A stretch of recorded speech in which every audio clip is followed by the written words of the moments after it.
Okay. First of all ఒకటి clear చేస్తా. మనం ఏపీ కోడ్ జాబ్స్‌కి సంబంధించి జనరల్ అవేర్‌నెస్‌లో భాగంగా ఇప్పటి వరకు ఇండియాకి సంబంధించి ఆర్ట్ అండ్ కల్చర్ గురించి, తర్వాత జానపదాల గురించి, వీటన్నిటి గురించి నేర్చుకున్నాను. దాని తర్వాత Indian history, Indian Geography start చేశా. సో అవి బేసిక్ నోట్స్. సో బేసిక్స్ అంటే ఓన్లీ వాట్ ఈజ్ వాట్, ఏంటి, ఎలా అని ఒక సబ్జెక్ట్ మీద మీకు బేసిక్ ఐడియా వస్తుంది. సో వీటిలోన క్వశ్చన్స్ అడుగుతారు. సో బేసిక్స్ బాగుంటేనే మనకి ఇంకా డెప్త్గా ఎలా అడుగుతారు అనే దాని మీద ఇంకా ఎక్కువ ఫోకస్ చేయగలం. ఇప్పుడు మీకు బేసిక్ నోట్స్ మొత్తం ఇచ్చేసాను. సో ఓకేనా. ఇంకా ఏమి ఇవ్వాలంటే ఇక్కడ జనరల్ సైన్స్ ఇవ్వాలి. జనరల్ సైన్స్లో భాగంగా మనకి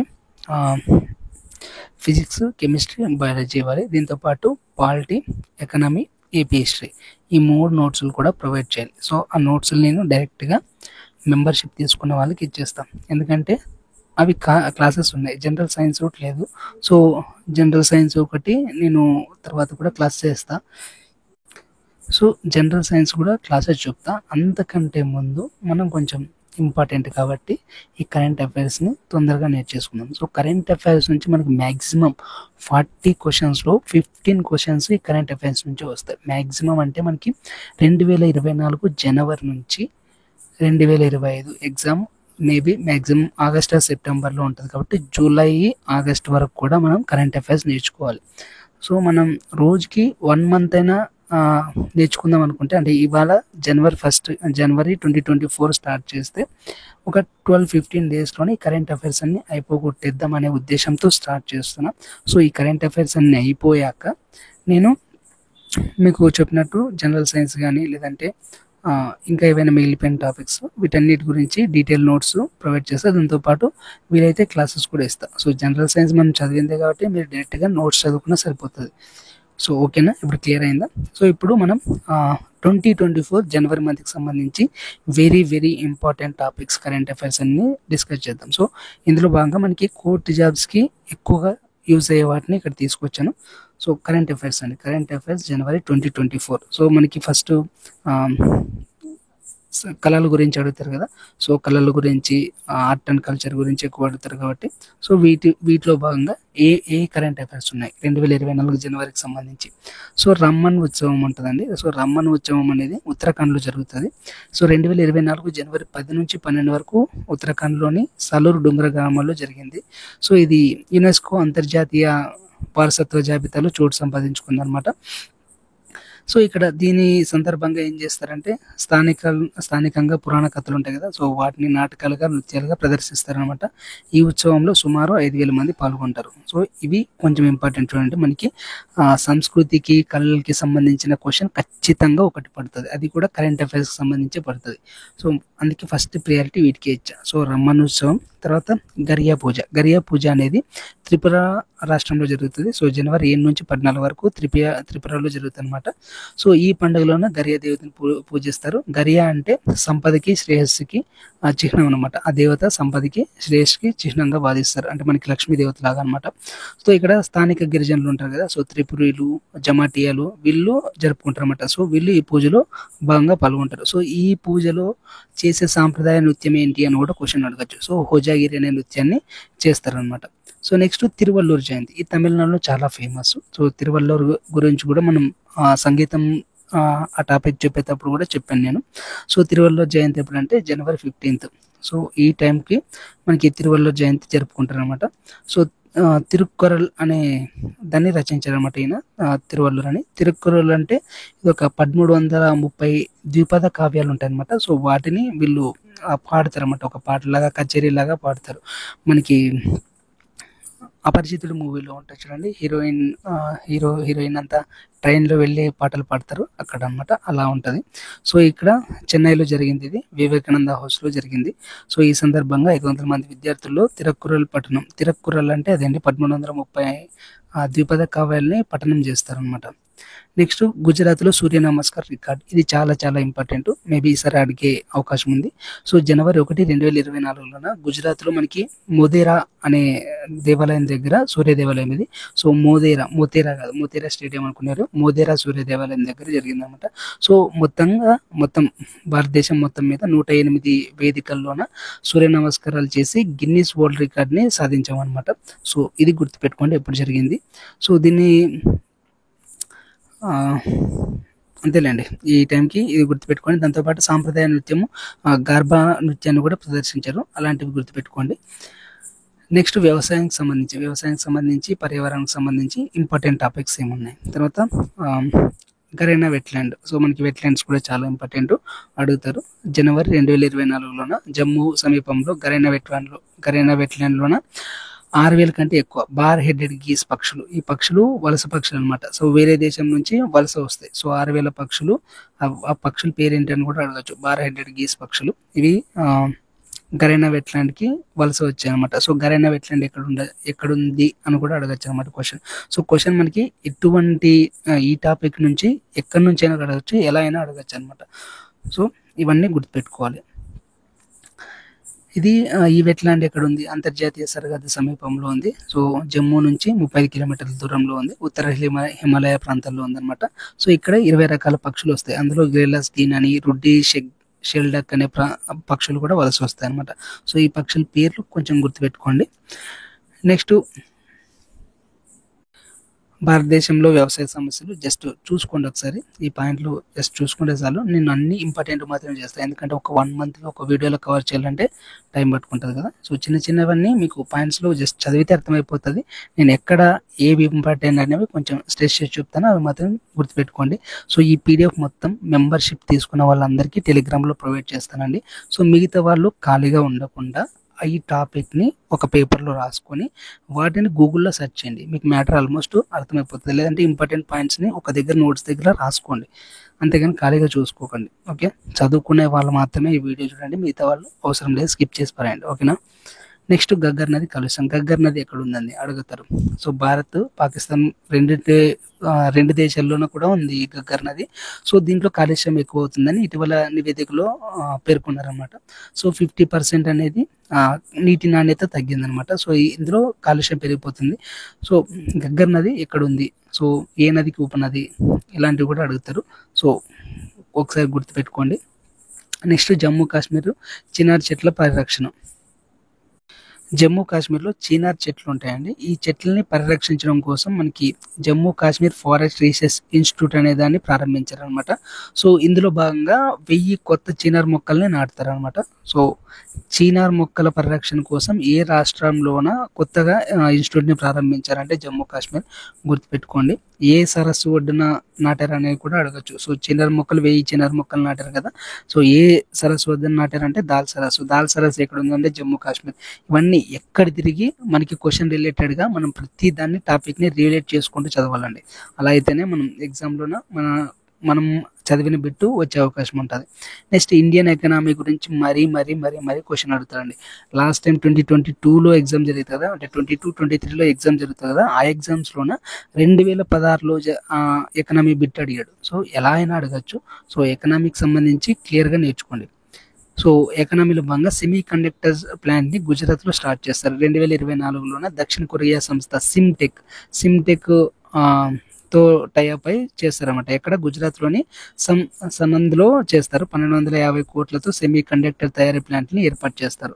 సో ఏర్పాటు చేయడానికి ప్రణాళికను ప్రకటించారనమాట. సో 2024 చివరి నాటికి పని ప్రారంభించారు. సుమారు 5,000 ఉద్యోగాలు సృష్టిస్తారని చెప్పారు. సో ఎక్కడ ప్లేస్ గుర్తుపెట్టుకోండి, ఏ దేశం అనేది గుర్తుపెట్టుకోండి. దక్షిణ కొరియా సిమ్టెక్ అనే సంస్థ. సో గుజరాత్లోని సనంద్లో.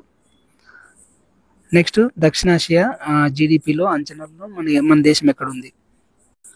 సో 2024 జనవరిలోన UN world economic situation and ప్రాస్పెక్ట్లోన ఈ ఒక నివేదిక ప్రకారం ఏం చెప్పారంటే దక్షిణాసియాలోన 5.2% జీడిపి వృద్ధిని సాధిస్తుందని అంచనా వేశారు.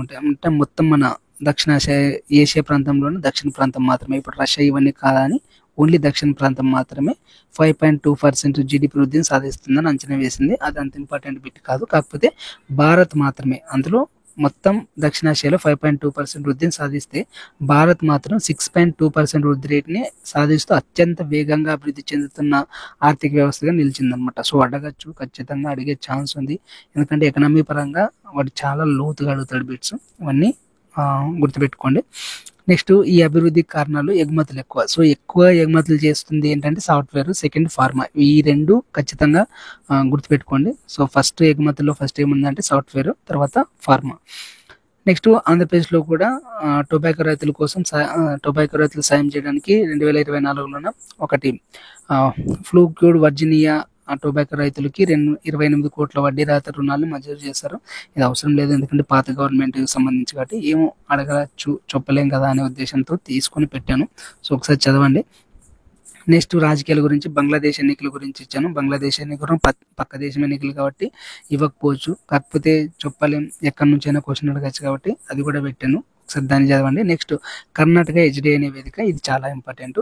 సో జనవరి 2024లో కర్ణాటక రాష్ట్రము గిరిజన సమూహాలు ఉంటాయి కదా, సో వాళ్ళ కోసం ఇప్పుడు హ్యూమన్ డెవలప్మెంట్ ఇండెక్స్ మనం ఎకనామీలో నేర్చుకున్నాం కదా.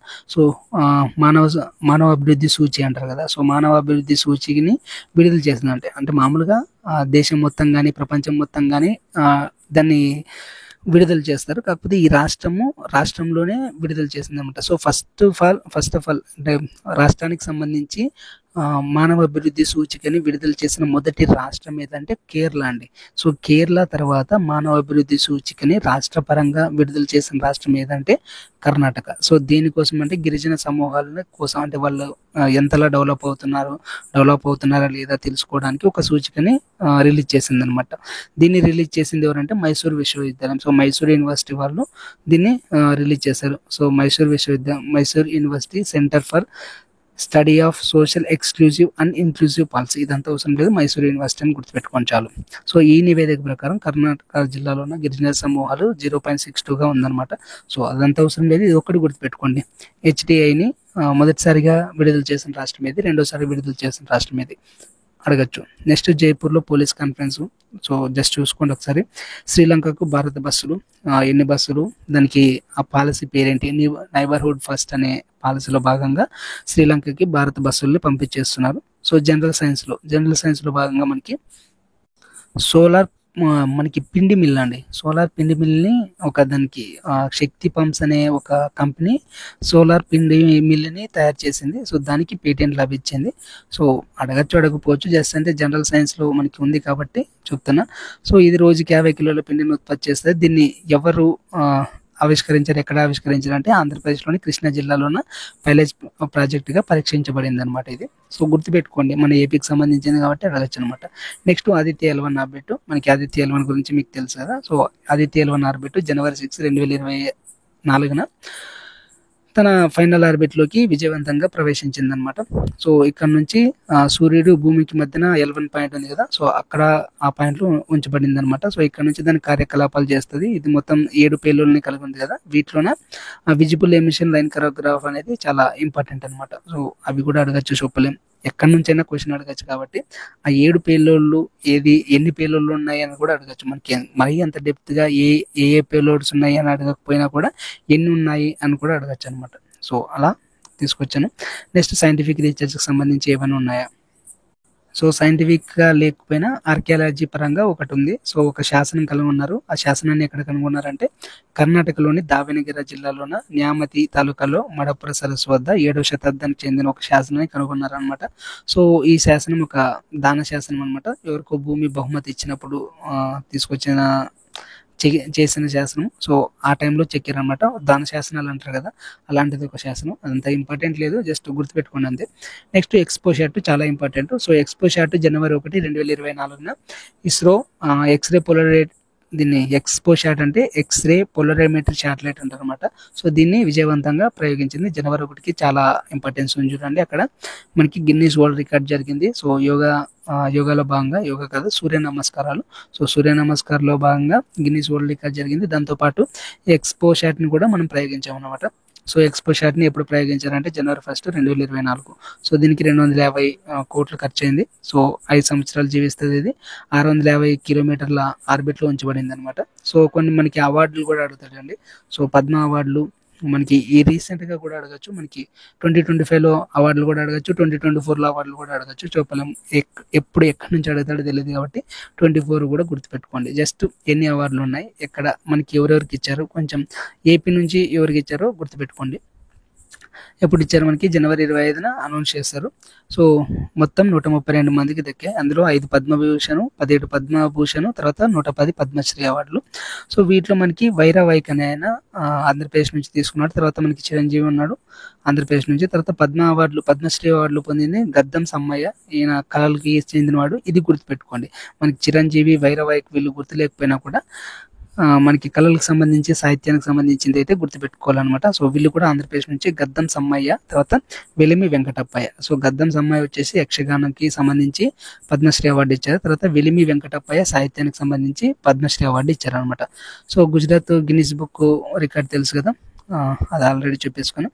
నెక్స్ట్ వ్యక్తులు, ఈమె నీనా సింగ్ అనే ఆమె ఉంది సిఐఎస్ఎఫ్ డైరెక్టర్ జనరల్గా 2024 జనవరిలో ఈమె అపాయింట్ అయ్యారు అనమాట. సో సిఐఎస్ఎఫ్ డైరెక్టర్ జనరల్గా 2024లో అపాయింట్ అయిన వ్యక్తి ఎవరంటే నీనా సింగ్. ఇప్పటికి ఈమె ఉందో లేదో తెలియదు. సో అప్పటికైతే అపాయింట్మెంట్ అయింది ఈమె. సో నెక్స్ట్ మార్గరెట్ డెన్మార్క్ రాణి. ఈ రాణి గురించి మనకు అవసరం లేదు, వేరే దేశం కాబట్టి. నెక్స్ట్ క్రిస్ మిల్లర్ అనే ఆమె ఒక రచయిత. ఈమె chip for the fight for the walls అనే ఒక బుక్ని రచించింది అనమాట. సో తమిళనాడులోన గ్లోబల్ ఇన్వెస్టర్ మీట్లో ప్రసంగించారు. సో క్రిస్ మిల్లర్ ఏ బుక్ రచించింది అని కూడా అడగచ్చు. అంటే ఇది ఎస్ఎస్సికి సంబంధించి ఇంపార్టెంట్, మన కోర్ట్ జాబ్లో అడగచ్చు, అడగకపోవచ్చు. కాకపోతే ఈమె తమిళనాడులో వచ్చేసి గ్లోబల్ ఇన్వెస్టర్ మీట్లో ప్రసంగించింది. సో అంతగా ఇంపార్టెంట్ కాదు, కోర్ట్ జాబ్కి సంబంధించి అయితే ఇంపార్టెంట్ కాదు, ఎస్ఎస్సికి ఇంపార్టెంట్ అది. నెక్స్ట్ స్పోర్ట్స్లో మనకి ఆస్ట్రేలియా ఓపెన్ జరిగింది జనవరి 14, 2008 నుంచి. సో పాతది కాబట్టి మళ్ళీ ఇయర్ కూడా జరిగింటుంది కాబట్టి అంత ఇంపార్టెంట్ ఉండకపోవచ్చు. కాకపోతే ఒకసారి చూసుకోండి. మనకి ఖేలో ఇండియా కూడా జరిగింది. ఖేలో ఇండియా మిస్ అయింది. ఆ ఖేలో ఇండియా కూడా నేను తీసుకొచ్చి పెడతా ఇక్కడ. సో 2024 ఖేలో ఇండియా గేమ్స్ గురించి కూడా పెడతా.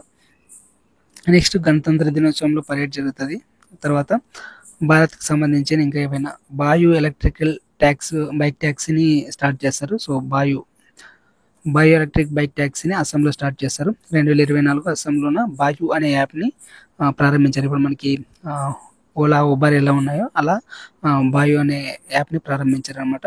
సో దీన్ని ప్రారంభించింది ఎవరంటే Assam state transport corporation. So ఇది ప్రభుత్వం నుంచి నిర్వహించబడుతుంది అనమాట. దీనిలో భాగంగా 100 ఎలక్ట్రిక్ బైకుల్ని ప్రారంభించారు. సో ఇది గువాహటిలో ప్రారంభమైంది. సో ఎక్కడ ప్రారంభమైందంటే అస్సాం రాష్ట్రంలో గువాహటిలో ప్రారంభమైంది అనమాట. దీనివల్ల 500 మందికి ఉపాధి చేకూరింది అనమాట. దాంతోపాటు మనకి అయోధ్య రామ మందిరం చాలా ఫేమస్, అడగచ్చు. సో జనవరి 22, 2024లోన రామ మందిరం ప్రాణ ప్రతిష్టాపన జరిగింది. సో దీన్ని నరేంద్ర మోదీ చేతుల మీద స్టార్ట్ చేశారు. 5 లక్షల మంది భక్తులు హాజరయ్యారు. సో ఆంధ్రప్రదేశ్ నుంచి 10,000 మంది భక్తులు హాజరయ్యారంట. ఇంకా గణతంత్ర దినోత్సవం తెలుసు కదా, 75వ గణతంత్ర దినోత్సవం జరుపుకున్నాం. సో దీనికి ఎవరు అతిథిగా హాజరయ్యారంటే ఫ్రాన్స్ అధ్యక్షుడు ఇమ్మాన్యుయల్ మాక్రాన్ అనే ఆయన హాజరయ్యాడు. తర్వాత మనకి ఆంధ్రప్రదేశ్ నుంచి ఒక ట్యాబ్ని ప్రదర్శిస్తారు కదా, అందులో ఏ థీమ్ తీసుకొచ్చారంటే అమరావతి రాజధాని అభివృద్ధి అనమాట. సో మన రాజధాని గురించి, మన ధన అభివృద్ధి గురించి మనం దాన్ని ఆ ట్యాబ్స్ ఉంటాయి చూడండి. మామూలుగా పరేడ్లోన ఒక్కో రాష్ట్రానికి సంబంధించిన ఒక్కో వెహికల్ని తీసుకెళ్తారు కదా, ఆ థీమ్ని ఏంటంటే ఆ థీమ్ వచ్చేసి మన రాష్ట్రానికి సంబంధించి అమరావతి ఆ రాజధాని యొక్క అభివృద్ధిని దాన్ని ఏమంటారు చెప్పే విధంగా తీసుకొచ్చారనమాట. సో ఆంధ్రప్రదేశ్కి సంబంధించిన ముఖ్యంగా మాండా సైక్లోన్ సహాయం అనమాట. ఇది అవసరం లేదు, జస్ట్ అలా గుర్తుపెట్టుకోండి అంతే. సో ఇదండి మనకి జనవరి 2024కి సంబంధించి మన కోర్టు జాబ్స్కి, ముఖ్యంగా కోర్టు జాబ్ దృష్టిలో పెట్టుకొని నేను సేకరించిన కరెంట్ అఫైర్స్. ఇంకా ఏవైనా మిస్ అయినా కూడా నేను లాస్ట్లోన అన్నీ కూడా కలిపి పెడతాను. సో ఈ పీడిఎఫ్ అయితే ఇవాళే మనకి పెట్టేస్తా మెంబర్షిప్ వాళ్ళకి. సో ఎవరికైనా కావాలనుకుంటే తీసుకోండి, లేదంటే ఈ క్లాస్ ఇంకా ఒక 3 అవర్స్ కానీ 4 అవర్స్ కానీ లేదంటే ఈవినింగ్ వరకు కూడా పెడతా. బాగా జాగ్రత్తగా కూర్చొని రాసుకోండి, లేదంటే ఇంకా మీ ఇష్టం, నేనేం చెప్పలేను. Thank you for watching. Tata. And కొంతమందికి మెంబర్షిప్ ఎలాగ తీసుకోవాలో తెలియదు అంటున్నారు, వాళ్ళ కోసం చెప్తున్నా. మామూలుగా ఇప్పుడు మీరు ఛానల్ ఓపెన్ చేస్తే మీకు సబ్స్క్రైబ్ బటన్ ఉంటుంది కదా, సబ్స్క్రైబ్ బటన్ పక్కనే జాయిన్ బటన్ ఉంటుందండి. సో జాయిన్ బటన్ క్లిక్ చేస్తే మీకు అక్కడ 2 ఆప్షన్స్ ఉంటాయి, 89 అని 189 అని. సో మీ ఇష్టం ఏదైనా తీసుకోవచ్చు. సో 89 అయినా తీసుకోవచ్చు, 189 అయినా తీసుకోవచ్చు. సో ఏదో ఒకటి క్లిక్ చేస్తే దాంట్లో పేమెంట్ అడుగుతుంది. సో ఫోన్పే, పేటిఎం లేదంటే కార్డ్స్ ద్వారా కూడా మీరు ఏటీఎం కార్డ్, డెబిట్ కార్డ్స్ ద్వారా కూడా పే చేయొచ్చు. సో పే చేస్తే మీకు మెంబర్షిప్ యాక్టివేట్ అవుతుంది. సో మెంబర్షిప్లో ఉండే వీడియోస్ అన్ని మీరు చూసుకోవచ్చు అనమాట. దాంతోపాటు ఆ మెంబర్షిప్ ట్యాబ్లోనే మనకి టెలిగ్రామ్ లింక్ ప్రొవైడ్ చేస్తాను, దాంట్లో టెలిగ్రామ్లో కూడా జాయిన్ అవ్వచ్చు అనమాట. సో తీసుకోవాలనుకున్న వాళ్ళు ఇలా తీసుకోండి. ఓకేనా? Thank you.